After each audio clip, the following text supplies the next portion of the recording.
Hello my family members, ఎలా ఉన్నారు? అందరూ బావున్నారని అనుకుంటున్నాను. ఈ రోజు స్టోరీలోకి వెళ్లే ముందు మన ఛానల్ ని సబ్స్క్రైబ్ చేసుకుని బెల్ ఐకాన్ యాక్టివ్ లో పెట్టుకోండి. నేను పెట్టే వీడియోస్ అన్ని మీరే ముందల చూస్తారు. ఇంకా స్టోరీలోకి వెళ్లిపోదాం. నా పేరు ఆర్య. నేను ఒక రోజు నా స్నేహితుడు ని కలవడానికి వెంకటాపురం అనే గ్రామానికి వెళ్లవలసి వచ్చింది.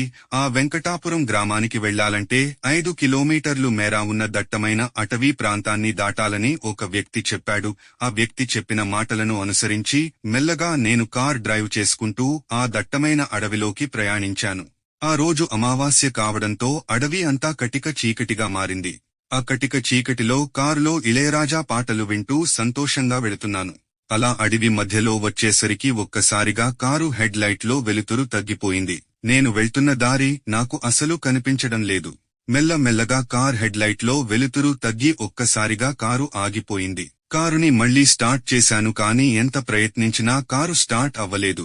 ఏమైంది అని కారు దిగి చూశాను. కారు దిగిన వెంటనే ఒక్కసారిగా కారు డోర్స్ క్లోజ్ అయ్యాయి. కారు డోర్ ఎంత ఓపెన్ చేసినా మళ్లీ తెరుచుకోలేదు.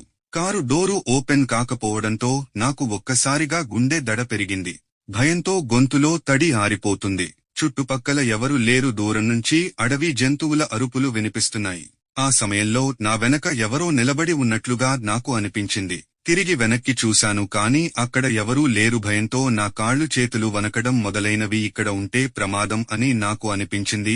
నా దగ్గర ఉన్న మొబైల్ లైట్ తో భయంతో ముందుకు నడిచాను. అప్పటికి కూడా నా వెనక ఎవరు వస్తున్నట్లు అనిపిస్తుంది. కానీ తిరిగి వెనక్కి చూడకుండా వేగంగా నడిచాను. కొంత దూరం వెళ్ళాక ఒక వెలుతురు కనిపించింది. ఎవరో అక్కడ ఉన్నారని కొంచెం ధైర్యం వచ్చింది. ఆ వెలుతురు చూస్తూ అక్కడికి మెల్లగా చేరుకున్నాను.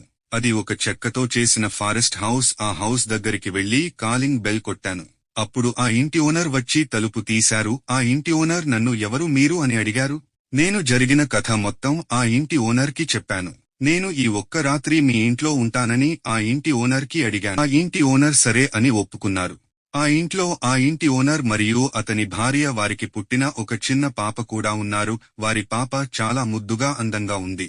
అంతా బాగుంది. అన్న కొంత సమయానికి ఒక్కసారిగా కరెంట్ పోయింది. వెలుతురుగా ఉన్న ఇల్లు ఒక్కసారిగా చీకటిగా మారింది. నాకు ఇక భయం మొదలయింది. నా గుండె దడ పెరిగింది. భయంతో ఒళ్లంతా చెమటలు పట్టేశాయి.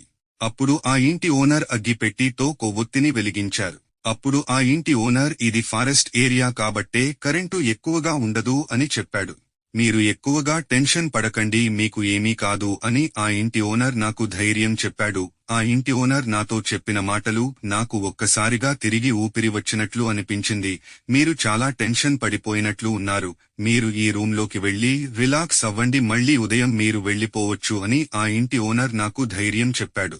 అప్పుడు నేను ఆ రూంలోకి వెళ్లాను. నేను చాలా అలసిపోయి ఉండటం వల్ల చాలా బాగా ఆ రాత్రి నిద్రపోయాను. మరునాడు నేను నిద్ర లేచి ఆ రూం నుంచి బయటకు వచ్చాను. విచిత్రం ఏమిటంటే ఆ ఇల్లు రాత్రి చూసిన ఇల్లు కంటే చాలా దారుణంగా ఉంది. ఇల్లు మొత్తం చెదలు పెట్టి ఉన్నాయి.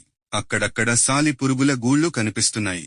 ఆ ఇంట్లో ఉన్నవారు ఎవరూ కనబడలేదు. నాకు ఒక్కసారిగా భయం వేసి నేను ఆ ఇంటి మెయిన్ డోర్ వద్దకు వచ్చి తలుపు తీసే బయటికి పారిపోయాను. ఆ ఇంటి నుంచి బయటకు వచ్చిన తరువాత అప్పుడు దూరంగా ఒక పాల ట్యాంకు లారీ ఆ దారిన వెళ్తుంది.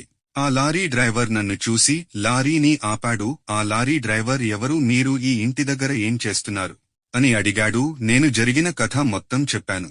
అప్పుడు ఆ లారీ డ్రైవర్, ఈ ఇంట్లో ఉన్నవారు 2 సంవత్సరాల క్రితమే ఆత్మహత్య చేసుకుని చనిపోయారు. ప్రతి అమావాస్య రోజున ఈ ఇంట్లో ఎవరూ ఉన్నట్లుగా మాటలు వినిపిస్తూ ఉంటాయని, అని ఇక్కడ ఉండటం అంత మంచిది కాదు అని, ఇక్కడ నుంచి త్వరగా వెళ్లిపోండి అని చెప్పాడు. ఆ లారీ డ్రైవర్ చెప్పిన మాటలు విన్న వెంటనే నాకు ఒక్కసారిగా చావుని కాళ్ల చూసినంత పని అయింది. అక్కడి నుంచి త్వరగా నడుచుకుని నా కారు దగ్గరికి వెళ్లాను. నా కారు డోర్ తీయగానే డోర్ ఓపెన్ అయింది. కారుని స్టార్ట్ చేశాను. కారు ఒక్కసారిగా స్టార్ట్ అయింది.